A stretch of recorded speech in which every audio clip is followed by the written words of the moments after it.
The way I've completely lost my ability to talk to a camera. This feels so awkward. Mad awkward. Hello. Hi.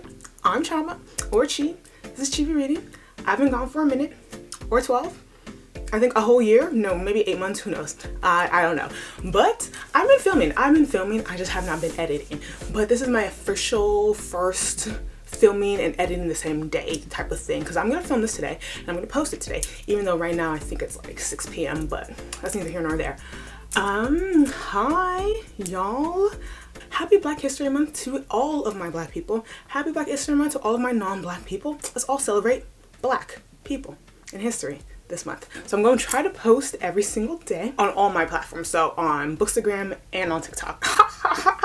I don't know who I think I am. I got a whole 9 to 5, but you know, we're gonna try. But today I have my Black History Month February TBR, all the books I'm trying to read in February, even though I haven't posted in 8 months. Your girl's been reading. I think I read 130 books in the last one that passed, 2022. 130, and I think 102 of them were novels and then 28 of them were manga. So you know, your girl was doing numbers. She just wasn't talking about them, you know. Real G's move in silence like lasagna. So today I'm back with my February Black History Month TBR, all the books I want to read. I have about 24 books, so it's not all the books I'm gonna read. I'm gonna try to read that many because, you know, January was the most slumpy reading month of my entire freaking life. I read 5 books, maybe even 4, because I think I DNF'd one. I don't even remember. That's how bad January was. But you know, February's gonna be my month. I feel it, I know it, I see it. For me, us. So let's get into my favorite TBR. Right. So the first book I plan to read, and why am I rolling up my sleeves like I'm really about to do something? But anyways, the first book I plan to read in January is by Kennedy Ryan, my girl Kennedy Ryan. I say my girl even though I've only read 1 book by her, but that book ate down. I think it was Real, R-E-E-L. That book was one of my top 10 favorite books of 2021, I think, maybe, but that book ate down. So before I let go, this is a contemporary second chance romance, I believe, and your girl, me, CHIOMA, Chi, hate second chance romance because if it's done, it's done. Like, I truly don't see the appeal. It just doesn't do it for me. But you know, if anyone could convert me, it's Kennedy Ryan. So this is a second chance and it's a marriage. It's not even like a little flitty boyfriend girlfriend. It's a marriage. They got 2 kids. So no, I'm really not with it, but you know, I'm gonna try. So basically it's about this girl. She down on her luck, is a single mother. Oh, she's co-parenting. Besides other things, she's down on her luck. She has to go on a trip or do some co-parenting with her ex-husband, and I guess, like, you know, things ensue. I'm gonna try it. I'm gonna try it real hard. I'm gonna give it the chance it deserves, but I want to end the second chance romance industrial complex because I think it sends a bad message. Not really. I'm being so not serious, but you know, I'm gonna read this book. The next book is Honey and Spice by Bolu Babalola. I've read 1 book by Bolu Babalola before, and that was Love and Color. It's her collection of fantasy or African fantasy anthology collection. Anthology and collection may be redundant or synonyms or whatever, but I read that and it was good. I liked it. It wasn't my favorite because I'm not a novella girly or anthology girly. Like, I need just more substance. Like, you can't just give me 100 pages and expect a story. So that's why it wasn't my favorite. But my sister read this book, says it is just giving Nigerian diaspora comedy, goodness, realness. I think it's a fake dating at a college campus in England. So apparently the female main lead has some tongue action with someone she shouldn't have some tongue action with, and then they're soon embroiled in a fake relationship to try to salvage their reputation. I don't know how that's going to work. I don't know, but this is supposed to be, you know, really funny, which I think is a great way to describe a book. But I hate how Reese Witherspoon stickers on this. Like, girl, you couldn't put it on the back. Gotta ruin this gorgeous cover. Anywho, the next book I have is by Dr. Nnedi Okorafor, and this is Noor. You know, Dr. Nnedi Okorafor is my favorite author of all time. I got a picture with her. I'll insert it here. Unless I'm looking crazy, then I will not insert it. But she writes African futurism, not to be confused with Afrofuturism. Get it right. I actually don't like to know what the synopsis of Dr. Nnedi Okorafor's books are before I go into them, because I read so many of her books, I don't want to like go in it with like any preconceived notions, either based on the books I've read by her before or based on synopsis, if that makes sense. It might not. But anyways, this book is a African science fiction and it takes place in northern Nigeria, which I think is really cool because I feel like a lot of books that take place in Nigeria either take place in southern Nigeria, what's up, that's my people, or just, you know, central or west or east, not a lot in north. So I think that's really cool. So so I'm excited for this one. The next book I have is A Dash of Salt and Pepper by Kosoko Jackson. I love everything Kosoko Jackson writes, even though I've only read one Kosoko Jackson book. I loved it down. It's right there. You can't see it. Nope, it's not on the camera. Yesterday is History was one of my favorite books of 2022. I think I read it last year. So, you know, everything he writes turns to gold in my opinion. This one is about chefs. I think it's a forced proximity trope. This chef guy is down on his luck, you know. Boyfriend just dumped him. He just lost a scholarship or somewhere, or like a fellowship. I'm not sure what a fellowship is, but I feel like it's like a scholarship for people who aren't in school, if that makes sense. And then he's forced to work at this restaurant with a single father. I don't know why that is a single father, but it's like they don't get along because their personalities are so different. So Logan, who is the single father, doesn't understand Xavier because Xavier is sarcastic, and I guess fathers don't understand sarcasm. So this could be cute because Kosoko Jackson writes cute stories. So I'm excited for this one. The next book has been on no less than 10 of my TBRs because I got this book within weeks, maybe even within days of when it came out. But when I tell you I have had zero desire to read it, zero at all, even though it has the most gorgeous cover known to man, Ray Bearer by Jordan E. Fuego. This book, it sounds so good. It sounds so good. So basically it's about this girl. She got this mom who's not her mom. It's called The Lady. The person's called The Lady. Like that's her actual name in the book. And the lady sends her off to the capital city or something. She is to compete in this competition with other little kids, or just like regular kids, not little kids, to become part of this kind of like royal guard thing, this really prestigious thing, and then like, you know, win spoils and all that stuff. Everyone who reads this, it becomes their favorite book of the year. But for some reason, maybe I wasn't in a young adult mood, a young adult fantasy mood. I have not. But by Hell or High Water, I will finish this book this month. The next book is another young adult fantasy. It's a young adult epic fantasy, and it is Beast of Prey by Yana Gray, which rhymes, which is really cool. And basically is about this girl who is a beast keeper, not a beekeeper, a beast keeper. She lets out either a beast or like some type of beast entity, and she becomes like kind of a wanted criminal because of that. And then one of like, you know, of these people who's like an elite soldier or something is tasked with making sure she doesn't leave the city, or doesn't like making sure that she has repercussions for letting out the beast, but then she ends up saving his life. So now they're in cahoots, and now they're both trying to get this beast. Something of that sort. This book is thick, but you know, people love it. You know, it's a high fantasy. They got a map on the back and the front, so you know it should be real good. Beast of Prey is an epic adventure where monsters hide in plain sight, and two determined teens must decide whether to fight for what they've always dreamed of or for each other. I ain't fighting for nobody when I was a teenager. I'm so sorry. Like, that's the time to be selfish. Why am I gonna fight for a man, no less? But you know, still sounds cute. I'm gonna read it. Next couple of books are books I call airplane books.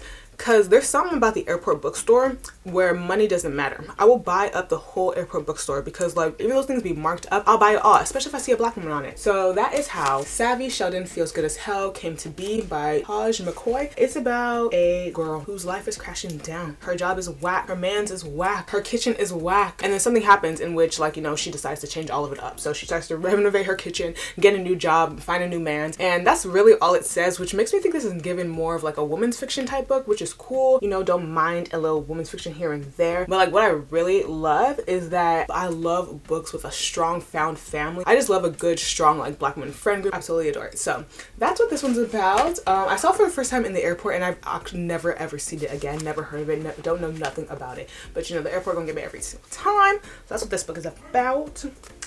Next book in airport series is Business Not As Casual. Very similar. I feel like airport black books follow a very similar trajectory, just a very similar story. Basically, it's about a girl down her luck, hate her job. I think she hates her man, or she don't got a man, something like that. You know, her job is struggling.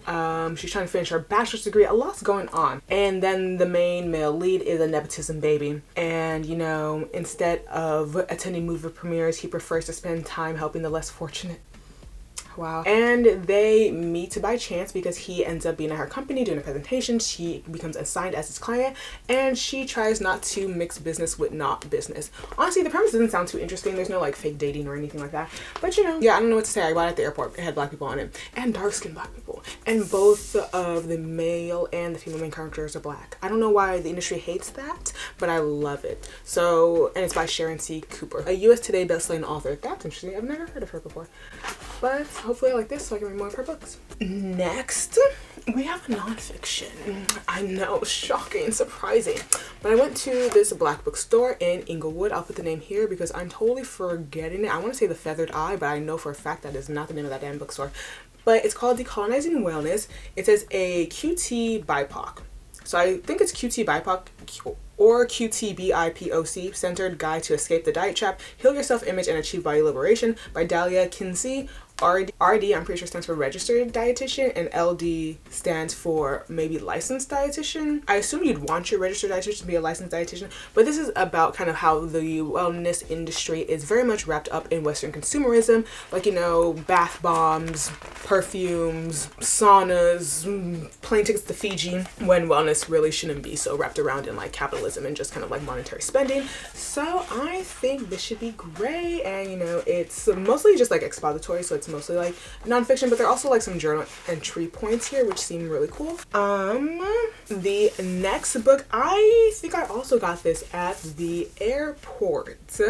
Yeah, like I do, and it is by K.M. Jackson. I've had this book for way too long, and it's How to Marry Keanu Reeves in 90 Days. And the reason I picked this up, besides it being by a black woman and having a black woman on the cover, is because I too wanted to marry Keanu Reeves at a time. I watched the first two Matrix movies, and I thought this man could do no wrong. And then I watched The Lake House with Sandra Bullock, and I was like, this man could do no wrong. And I was like, I watched Speed with Sandra Bullock, I was like, this man could literally do no wrong. So I understand the need to marry Keanu Reeves. But the main character in this is kind of off her rocker, because basically she finds out that Keanu Reeves is about to get married in 90 days. So what does she do? Go on a road trip to try to stop the wedding. Psychotic? Yes. Understandable?